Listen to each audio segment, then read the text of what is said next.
नमस्कार। कार्यक्रम ख़ास मुलाकात में बहुत स्वागत है आपका। और इस वक्त जब राजधानी भोपाल में मानसून की आमद की दस्तक बहुत साफ तौर पर हमें सुनाई दे रही है, और मैं अपने साथी से गुजारिश करूंगा कि खूबसूरत मौसम में थोड़ा बादलों का एक मंज़र वो ज़रूर पेश करें।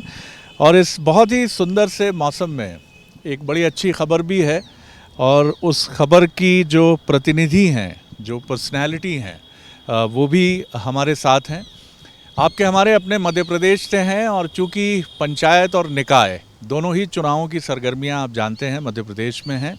और मेरे साथ जो पर्सनैलिटी हैं वो मध्य प्रदेश के नरसिंहपुर ज़िले से आती हैं, और गाडरवारा का एक गांव है मेहरा, जहां की वो सरपंच निर्विरोध निर्वाचित हुई हैं। और उनकी शर्त भी यही थी कि निर्विरोध निर्वाचन होगा तो वो ये दायित्व संभालने के लिए बहुत उत्सुक रहेंगी। और 9 के करीब पंच हैं वहाँ से, वो भी महिला हैं, और बड़ी चर्चा इसकी रही। इसको हालांकि किसी पार्टी से भी जोड़ा गया जिसको शायद वो पसंद करती हैं, लेकिन ऐसा कुछ नहीं था। ये सिर्फ एक ऐसा अनुभव उनका था कि सिर्फ उनको निर्विरोध निर्वाचन और गांव के विकास के लिए प्रतिबद्धता से आगे बढ़ना था। उनके साथ एक बात ये कही जाती है कि वो इंडिया की पैड वुमन कही जाती हैं, क्योंकि सैनिटरी नैपकिन जो डिप्राइव्ड सेक्शन है भारत का, ख़ासतौर से ग्रामीण भारत का, उसके लिए उन्होंने अपने फाउंडेशन के ज़रिए बहुत महत्वपूर्ण काम किए हैं। सुकर्मा फाउंडेशन है उनका।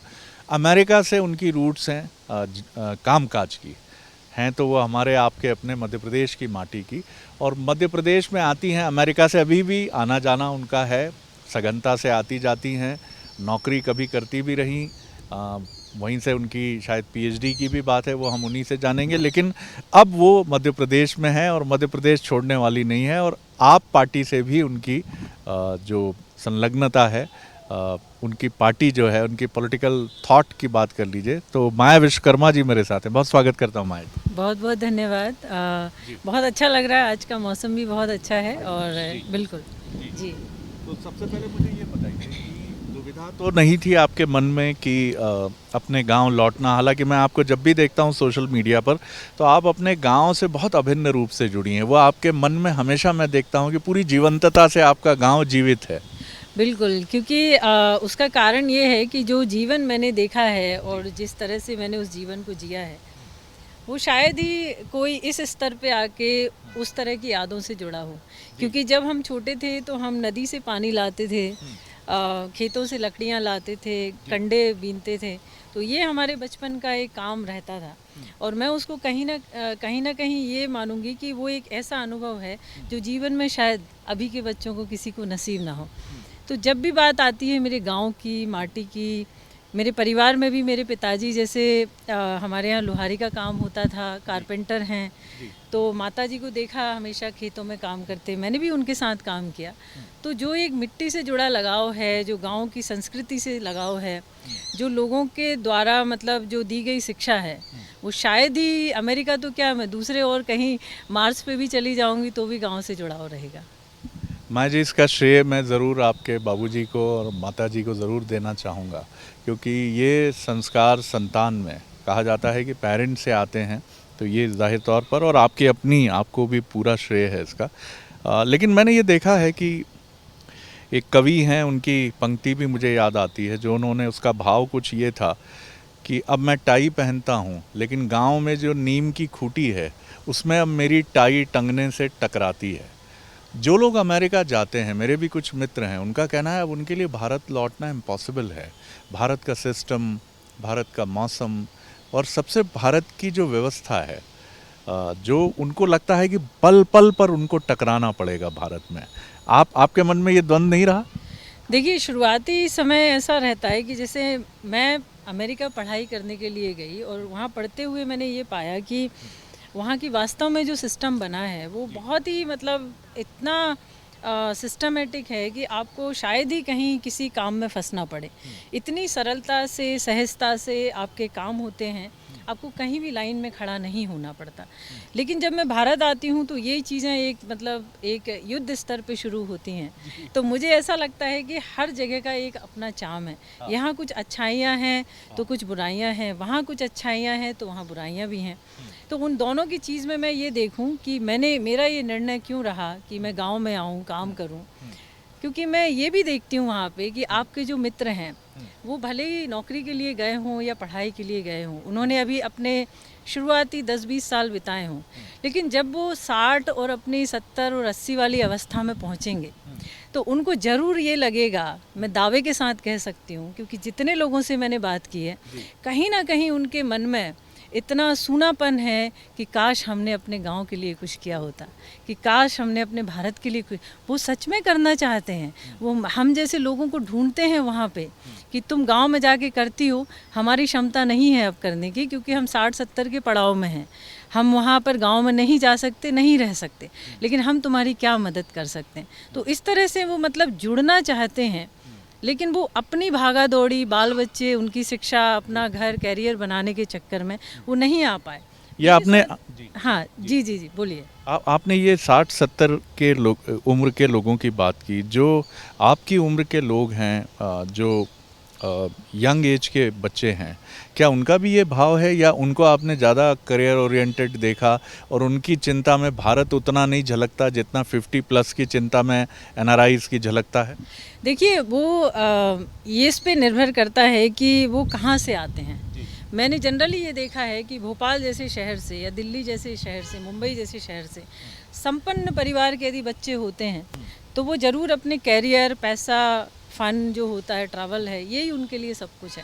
लेकिन जो बच्चा गांव में जुड़ा है, गांव से पढ़ के किसी आईआईटी जैसे संस्थान से और बाहर गया तो वो ज़रूर उसके मन में ये रहता है कि कैसे मैं अपने गांव के लिए कुछ करूं, मतलब चाहे वो 10 बच्चों की पढ़ाई का खर्चा उठाऊं या किसी गांव के लिए कुछ छोटा सा स्कूल बनवाऊं या कुछ ऐसे, उनमें ये लगन होती है। तो ये पहली जनरेशन होती है जो गाँव से अमेरिका तक जाती है। जब दूसरी जनरेशन जो होती है भोपाल से अमेरिका तक जाती है या दिल्ली से अमेरिका तक जाती है, उनमें कहीं ना कहीं ये जो कनेक्शन है वो उतना मजबूत नहीं होता। लेकिन आपको लगता है नई जनरेशन भी ऐसा सोचती ज़रूर होगी? ज़रूर सोचती है, लेकिन वो ये ढूंढती है कि हमें सच में वो ग्राउंड कहाँ मिलेगा। मतलब क्या होता है कि बहुत बड़े बड़े एनजीओज़ होते हैं, बहुत बड़े बड़े रेड क्रॉस हैं या फिर अपने आप में बहुत सारे ऐसे संस्थान हैं जो बड़े स्तर पे काम करते हैं, लेकिन उन लोगों को गांव तक पहुंचाने की एक जिम्मेवारी नहीं लेते, या लेते भी हैं तो वो उनकी रिस्क ज़्यादा रहती है। तो माँ बाप वैसे भी भेजने से कतराते हैं, तो कहीं ना कहीं वो वहीं के काम किस तरह से हम ऑफिस के करें या किस तरह से हम जो ऑनलाइन जो काम है उसमें हम क्या हैं, स्ट्रेटजी बनाने में, प्लानिंग करने में, तो एक तरह से एडमिनिस्ट्रेटिव वर्क में वो ज़्यादा समय देते हैं। तो इसीलिए मुझे लगता है कि जो गांव में यदि आप मिट्टी खोदने की बात कहें या किसी बच्चे को पढ़ाने की बात कहें या कुछ मतलब ऐसी चीज़ें जो वास्तव में गांव वाले नहीं कर सकते हैं, तो वो चीज़ें कम दिखाई दे। आपके इस अनुभव की तरफ मैं आता हूँ, कैसा अनुभव रहा? निर्विरोध निर्वाचन आप सोच रही थी और हुआ वैसा? देखिए वो मैंने एक्चुअली ये बहुत ही सडन हुआ, ऐसा कुछ प्लानिंग मेरा नहीं था कि मुझे सरपंच बनना है या कुछ इस तरह से एकदम अचानक हो जाएगा। 2015 में हमने एक फिल्म बनाई थी जो 16 में रिलीज़ हुई, डॉक्यूमेंट्री बघुवार, स्वराज मुमकिन है। वो फिल्म जो है वो गांधी के स्वराज और आम सभा, ग्राम सभा, जिस तरह से गांधी ने एक सपना देखा था कि भारत की 80% जो आबादी है वो गांव में रहती है और जो निर्णय हैं वो भी गांव से आना चाहिए, दिल्ली से नहीं जाना चाहिए या भोपाल से गांव के ऊपर नहीं जाना चाहिए। तो उसके ऊपर जब मैंने काम किया तो बघवार एक ऐसा गांव है जहां पर आज तक चुनाव नहीं हुए थे। अभी पिछली बार और इस बार चुनाव हो रहे हैं, लेकिन जब से पंचायती राज शुरू हुआ वहां निर्विरोध सरपंच चुनते आए और उसी के कारण वहाँ इतनी व्यवस्थाएं बदली, स्कूल बदला, पानी की व्यवस्थाएं ठीक हुई, एक इतना मध्य प्रदेश का सबसे खूबसूरत गांव बना। तो जब मैंने उसके ऊपर फिल्म बनाई तो कहीं ना कहीं मेरे अंदर भी, ये गांव भी आपके ज़िले में है? जी, नरसिंहपुर में है, करेली से 12-13 किलोमीटर, 7 किलोमीटर है नरसिंहपुर से।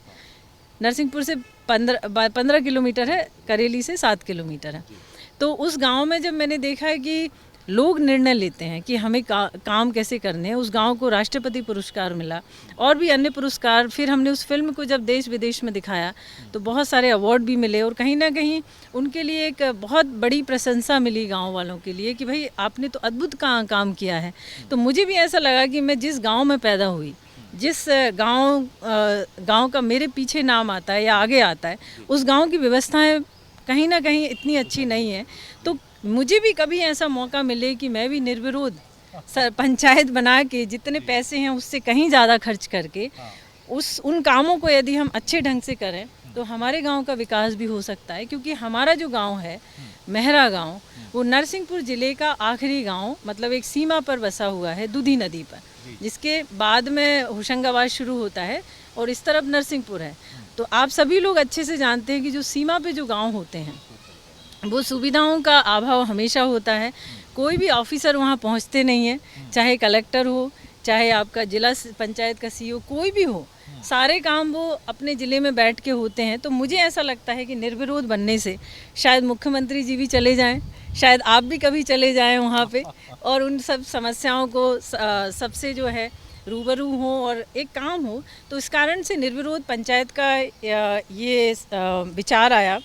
और गांव वालों का ये था कि मैं इतने समय से काम कर रही हूँ, कोविड के समय पे भी और उसके पहले भी, तो एक भरोसा था कि जो वास्तव में जो काम होते हैं और जो बिल्कुल ट्रांसपेरेंसी के साथ, अकाउंटेबिलिटी के साथ जो काम होते हैं, वो यही लड़की शायद कर सकती है हमारे गांव में। क्योंकि आप सभी जानते हैं कि पंचायत के काम और उसका जो एक तरह से भ्रष्टाचार में कहूँ, मतलब सभी पंचायत का नहीं कह रही, कहीं कहीं जो होते हैं दिखाई देते हैं, वो वाकई में बहुत चिंतनीय हैं।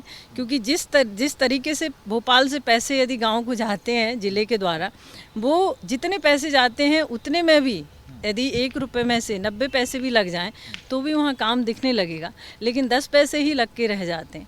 तो मेरा कहने का मतलब ये है कि निर्विरोध में जो अतिरिक्त पैसे मिलेंगे वो भी हम गांव में लगाएंगे। जो बाकी और लोग हैं जो वाकई में ग्रामीण स्तर पे काम करना चाहते हैं, उनको भी हम गांव में जोड़ेंगे। और जो छोटी छोटी समस्याएं हैं, मेरे हिसाब से वो इतनी बड़ी समस्याएं नहीं है, उनका निदान हो सकता है, लेकिन उस दिशा में काम करने वाला, उस दिशा में सोचने वाला, उसको एक बहुत विस्तृत तरीके से प्लान करने वाला ज़रूरी है उस पंचायत में होना। बिल्कुल, ये काफ़ी इम्पोर्टेंट बात है। और आपकी एक बात मुझे काफ़ी छू गई, जैसा राग दरबारी में श्रीलाल शुक्ल कहते हैं कि मार्जिनलाइज्ड जो व्यक्ति है वो बड़ा उपेक्षित होता है। तो एक बड़ा मुझे ये भी समझ आया, एक जर्नलिस्ट के बाद भी मैं कहूँगा कि जो सीमा पर खड़े हुए गांव होते हैं, बात सही है कि वो अक्सर विकास की बाट जोहते रह जाते हैं। ये प्रशासन के लिए और तंत्र के लिए, सिस्टम के लिए भी एक चैलेंज है कि ऐसे गांव इग्नोर ना हो, वो भी विकास की मुख्य धारा में है। आपसे भी आपका जुड़ाव है और इस समय बड़ी चर्चा में है। आप पंजाब जब से उसके पास आया है और वहाँ उसकी सरकार बनी है, कैसे आप देखती हैं? क्या सोच आपकी रही कि मध्य प्रदेश 2 ही दलों की राजनीति का दल है, लेकिन आपने चुना है आपको? देखिए, आपको मैंने नहीं चुना, मैंने अन्ना जी के आंदोलन को चुना था। उसके पीछे एक कारण बस यही था कि हम भ्रष्टाचार को ख़त्म करें, एक इस तरह से लोकपाल लाएं। वो एक अलग बात है, 2011 से शुरू हुई, तब से हम जुड़े। धीरे धीरे आप में परिवर्तित हुआ और उसके बाद में, क्योंकि मैं उस समय अमेरिका में रहती थी, तो ये देखती थी कि अमेरिका में जिस तरह से ओबामा आके सभी जनता को मतलब एड्रेस करते हैं, उनकी बातों को बच्चा बच्चा सुनता है, इस तरह का लीडर है कि मतलब हर तरह की जो रेस है, मतलब एक तरह से विविधता जो अन्य देशों की है, वहाँ के लोग भी उनको पसंद करते हैं। तो ऐसा लीडर हमारे देश में क्यों नहीं हो सकता? मतलब उस समय 2011-12 की मैं बात कर रही हूँ। तो शायद मुझे अरविंद में वो बात दिखी, क्योंकि वो भी एक परिवर्तन से जुड़े थे, उनकी संस्था थी, वो भी समाज सेवक थे पहले IRS के बाद। तो उनकी किताब पढ़ी स्वराज, उसके बाद लगा कि नहीं, ऐसे ही पॉलिटिक्स आना चाहिए। तो दिल्ली में इलेक्शन हुए, फिर उससे जुड़ाव हुआ। फिर 2014 का जो चुनाव हुआ लोकसभा का, उसमें मैंने इलेक्शन जो लड़ा लोकसभा का, तो लोकसभा इलेक्शन लड़ने से मेरी कभी ऐसी पॉलिटिकल कोई पृष्ठभूमि नहीं है। आमतौर से हम देखते हैं कि लोकसभा का जो टिकट है वो बहुत महत्वपूर्ण होता है और ऐसे वर्ग को मिलता है कि मेरे जैसी लड़की को मिलना, एक कारीगर की लड़की को मिलना एक असंभव बात है। तो जब वो बात हमारे मतलब जब टिकट मिला 14 में और मैंने पूरे गांव को इतने अच्छे से देखा, क्योंकि उसके पहले मैं पढ़ाई के लिए हमेशा बाहर रही, अपने गांव के आसपास के लोगों को नहीं देखा, न जाना उनको।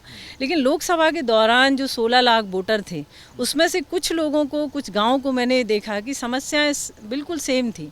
और उन्हीं के बाद जो एक सामाजिक रास्ता था, चाहे वो मेरा फाउंडेशन हो, चाहे इस तरह का मतलब पैड का काम हो, या बाकी और भी जो आपको दिख रहे हैं, तो एक उम्मीद मुझे दिखाई दी कि ये शायद हो सकता है। लेकिन बाद में जो भी चीज़ें हुई हों, मुझे लगता है कि तीसरा विकल्प मध्य प्रदेश में बिल्कुल होना चाहिए। लेकिन मैं उसमें अपने गांव को इससे बिल्कुल दूर रखूंगी, क्योंकि अभी अभी आप लोगों के बीच से ही ये बात निकल के आई कि पार्टी ने खाता खोला या इस तरह से कोई चीज़ हुई थी। लेकिन उन सभी चीज़ों का मैं आपके न्यूज़ के माध्यम से भी खंडन करती हूँ, क्योंकि मेरे गाँव में का जो निर्णय है वो एक अपने आप में ऐतिहासिक है। क्योंकि गांव ने जो कदम उठाया है वो पार्टी से प्रभावित होकर नहीं उठाया। उन्होंने उनके गांव की बेटी के ऊपर एक भरोसा जताया और उन्हें ये लगा कि नहीं, इसने इतने काम किए हैं तो अब गांव के काम भी होंगे। तो इसीलिए मैं ऐसा चाहती हूँ कि उससे आपसे ना जोड़ा जाए। मेरी पुरानी जड़ें हैं, उसको मैं मिटा नहीं सकती, लेकिन कहीं ना कहीं जो है अब आगे कैसे काम करना है, कैसे रूपरेखा हमारे गांव में होनी चाहिए, उसके लिए ज़रूर मतलब मैं एक प्रतिबद्ध हूँ कि हमारे गांव में विकास और जो एक सोच जो बदली है बहुत बड़ी, वो कैसे सामने आए। आखिरी सवाल कर रहा हूँ। ये सवाल कुछ इस तरह से है कि थोड़ा सा हाइपोथेटिकल भी है कि आप चूँकि एक ऐसी जनप्रतिनिधि हैं जिनके साथ बहुत महत्वपूर्ण चीज़ें जुड़ी हैं, आप अमेरिका से भारत लौटी हैं, अपनी जड़ों की तरफ लौटी हैं। भारतीय जनता पार्टी या कांग्रेस दोनों भी आपको बहुत रुचि से और गौर से आपकी पॉलिटिकल इन्वॉल्वमेंट को देख रहे हैं, और कभी उनकी तरफ से अगर कभी कोई ऐसा प्रस्ताव आता है जो निश्चित तौर पर, चूँकि दोनों जमे हुए दल हैं, तो क्या विचार कर सकती हैं आप? देखिए, फ़िलहाल तो मुझे ऐसा लगता है कि जब लोगों ने मुझे 5 साल के लिए मेरे गांव के लिए चुना है, तो मुझे उस पर ही फोकस रखना चाहिए।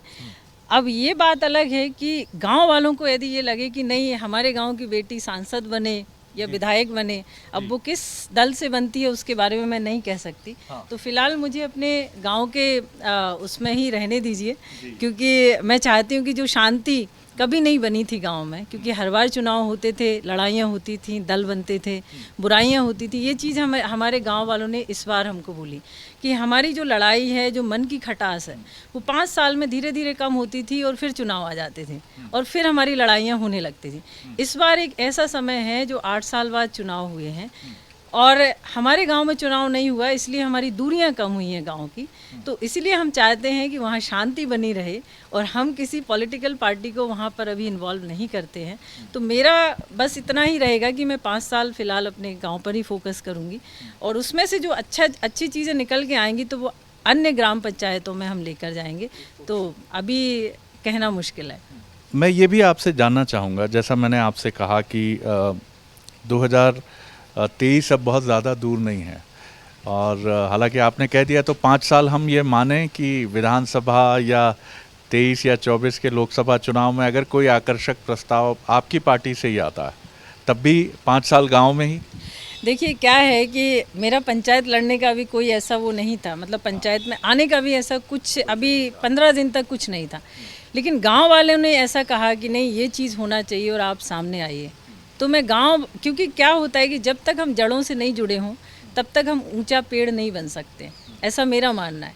तो अब ये गांव वाले और क्षेत्र की जनता के ऊपर है कि वो यदि चाहें तो जहां भेजना चाहें, ये निर्णय उनका है। मेरा काम है कि मुझे काम करके दिखाना है, उनमें इतना विश्वास दिलाना है कि नहीं, जब वो मानने लगें कि नहीं, हमारा जनप्रतिनिधि ऐसी हो या हमारी जननेत्री ऐसी हो, तो फिर उनके आदेश पे हम चलेंगे।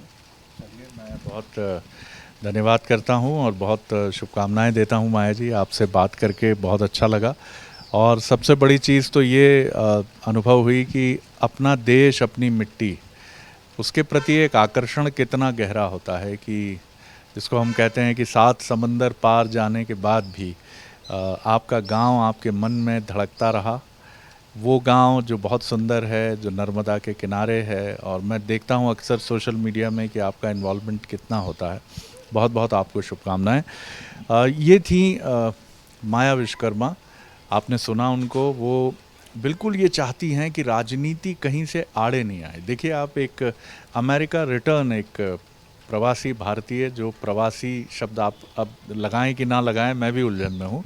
अब तो वो मध्य प्रदेश की वासी हैं और पूरी उनका कमिटमेंट है, उनकी प्रतिबद्धता है कि वो मध्य प्रदेश को ही पूरा समय देंगी। उनका साफ तौर पर कहना है वो कोई राजनीति नहीं चाहती इस विषय पर। और मुझे लगता है कि मध्य प्रदेश जो दो दलों की राजनीति का गढ़ है, भारतीय जनता पार्टी और कांग्रेस भी उनकी इस भावना का बिल्कुल सम्मान करेंगे। Cutting across the party line, दलगत राजनीति से ऊपर है ये भावना। तो उनको किसी दल के प्रतिनिधि के तौर पर उनकी जो भी आइडियोलॉजी हो वो एक अलग बात है, लेकिन उसको इस रूप में नहीं देखा जाना चाहिए। और इनका जो गांव है, ये विकास का एक ऐसा मंत्र बनना चाहिए, एक ऐसा सिंबल, एक ऐसा प्रतीक बनना चाहिए जिसकी गूंज अमेरिका में भी हो, भारत मध्य प्रदेश में तो होगी ही होगी निश्चित तौर पर, लेकिन ये पूरी दुनिया के लिए एक मैसेजिंग भी होना चाहिए कि एक भारतीय जब अपनी जड़ों की तरफ लौटता है तो किस प्रतिबद्धता के साथ लौटता है और विकास के किस सपने को साकार करता है। एक भरा पूरा वहाँ का आकर्षक जीवन, करियर ये छोड़ कर आई हैं। राजनीति की गलियाँ मैं नहीं कहूँगा, विकास की गलियों की तरफ वो आई हैं, जहाँ बहुत सारी चुनौतियाँ हैं जुड़ी हुई, लेकिन उनसे लड़ने का मादा उनके पास है। और ये आत्मविश्वास और बिना किसी दावे के वो कहती हैं। उन्होंने, आपने सुनी होगी पूरी बातचीत, उन्होंने कोई बढ़ चढ़ कर दावा नहीं किया है। ये उनके भीतर का आत्मविश्वास है, उनकी सरलता है। कम से कम हम इस युवा सरपंच को, जो गाडरवारा के मेहरा गांव की सरपंच निर्वाचित हैं निर्विरोध, इनको ढेर सारी शुभकामनाएं तो दे ही सकते हैं कि ये एक मॉडल बने विकास का, और ये बताएं कि पढ़े लिखे युवा अपने गांव की तरफ लौट सकते हैं और वहाँ विकास का एक बहुत ही सशक्त मॉडल खड़ा कर सकते हैं।